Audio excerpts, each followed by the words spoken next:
আসসালামু আলাইকুম, welcome back to my channel. আজকে আমরা সিম্পল একটি গ্রামের সিনারি আঁকবো। সেই জন্য প্রথমে একটি ঘর এঁকে নিব। সোজা করে একটি দাগ দিয়ে দেওয়ার পর দুটি বাঁকা করে দাগ দিব, এরপর সমান করে আরেকটি দাগ দিয়ে দুটি মিলিয়ে দিচ্ছি। বাঁকা করে দুটি দাগ দিয়ে সমান করে দিচ্ছি। এবার মাঝখানে বড় একটি দাগ, দুই সাইডেরটা ছোট হবে। এবার মাঝখানের বড়টার সাথে দোনো সাইড মিলিয়ে দিচ্ছি। এবার আমরা একটি অর্ধেক ঘর এঁকে নিচ্ছি পাশে। ঘর আঁকাটা খুবই সহজ, তোমরা যদি না বুঝে থাকো তাহলে আমাকে কমেন্টসে জানাতে পারো, আমি সিঙ্গেলভাবে তোমাদেরকে ঘর আঁকাটাই দেখিয়ে দিব। এরপর আমরা খড়ের পালা এঁকে নিচ্ছি। একটু পিছনে করে আমি আরেকটি অর্ধেক ঘর এঁকে নিচ্ছি। এতে করে বোঝা যাবে যে ঘরটি একটু দূরে।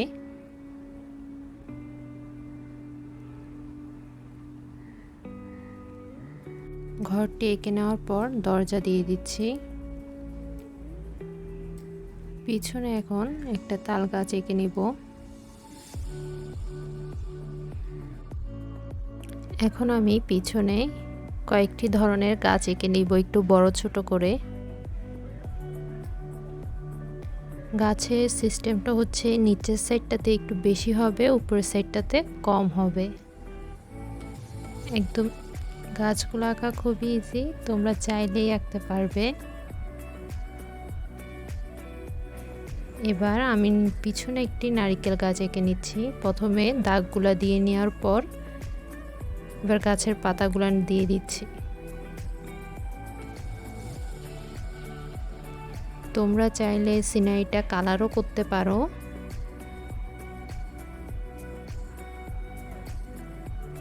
দরজা জানলাগুলো দিয়ে দেওয়ার পর আমি পিছনে আর একটু কিছু ঘাস দিয়ে দিব বাড়ির সাথে। এবার বাড়ির পাশে রাস্তাটা এঁকে নিচ্ছি। একটু আগে পিছে করে আঁকবো। এবার জিনিসটাকে একটু আলাদা করে বোঝা যাওয়ার জন্য আমি পাশগুলো ডাবল করে দিচ্ছি। এবার এখানে একটি নৌকা এঁকে নিচ্ছি। সোজা দাগ দিয়ে দুই সাইড একটু বাঁকা করে তুলে দিব। এবার শেপ অনুযায়ী ডাবল করে দাগ দিয়ে দেওয়ার পর নৌকার ছইটা এঁকে নিচ্ছি। এবার মাঝখানে দাগটা মুছে দিলাম। এবার লাঠিটা এঁকে দিচ্ছি।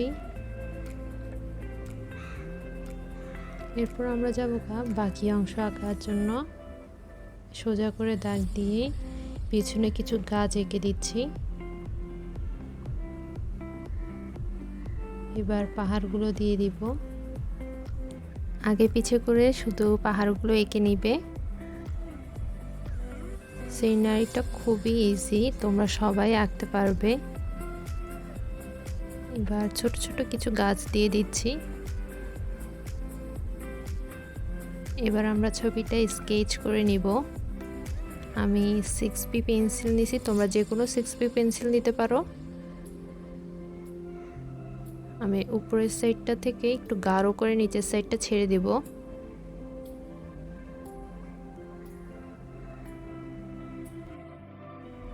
এবার আমি পাহাড়ের শুধু এক সাইড থেকে একটু গাঢ় করে স্কেচটা করে উপরের সাইডটা হালকা রেখেছি। এভাবে আমি প্রত্যেকটি পাহাড় স্কেচ করে নিব। সবসময় উপর থেকে স্কেচ হলে তোমার হাতটা কালো হবে না। তোমরা সবসময় চেষ্টা করবে যাতে উপর থেকে স্কেচ করতে পারো। এবার ঘাসগুলো স্কেচ করব। নিচের সাইডটা গাঢ় করে উপরের সাইডটা ছেড়ে দেব।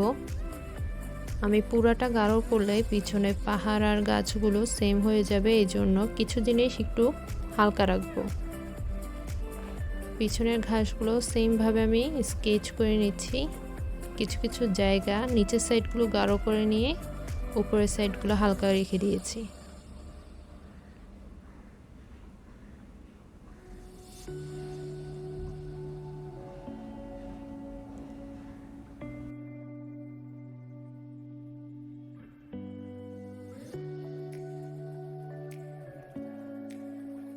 এবার ঘরগুলো স্কেচ করে নিব। তোমরা স্কেচ করার সময় একটা জিনিস অবশ্যই খেয়াল রাখবে যে এক সাইড থেকে স্কেচ করতে থাকলে এক সাইড থেকে করবে, একবার উপর থেকে একবার নিচের থেকে করবে না, তাহলে স্কেচটি দেখতে একটু সুন্দর লাগবে না, এলোমেলো মনে হবে। আমি ঘরের উপরের সাইডটা বাঁকা করে স্কেচ করে নিচ্ছি।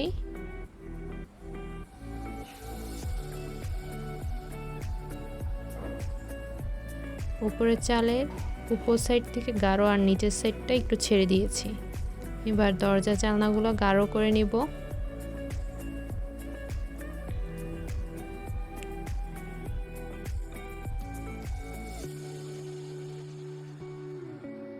সেম ভাবে আমি পরের ঘরটাও স্কেচ করে নিয়েছি।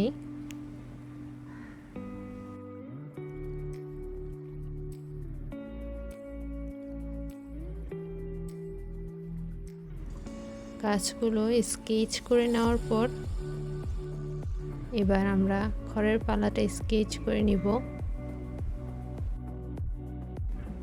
এবার আমরা যে ডাবল করে পাড় দিয়েছিলাম ওই পাড়টি একদম গাঢ় করে দিব।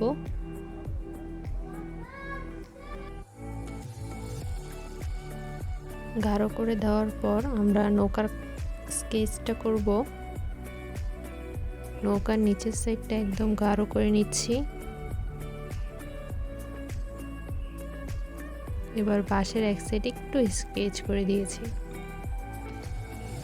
নৌকার ছুঁইটা আমি একদম হালকা করে স্কেচ করে নিব, আর ভিতরের অংশটা একটু গাঢ় করে দিয়ে বাকি অংশটা ছেড়ে দিয়েছি। এবার ঘরের নিচগুলো একটু ডার্ক করে দিচ্ছি যাতে একটু আগে পিছে মনে হয়। হালকা করে স্কেচ করে দেওয়ার পর আমি পানিটা তো একটু হালকা করে স্কেচ করে দিব। ছবিটা করতে আমার খুবই কম সময় লেগেছে, তোমরাও ট্রাই করে দেখবে।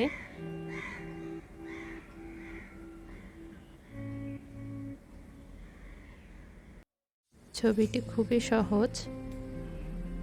তোমরা যদি কেউ কিছু না আঁকতে পারো অবশ্যই কমেন্টস করে বলবে, বললে আমি প্রতিটি জিনিস একটু আলাদা আলাদা করে দেখিয়ে দিব যে কিভাবে নৌকা আঁকা যায় সহজভাবে বা ঘর।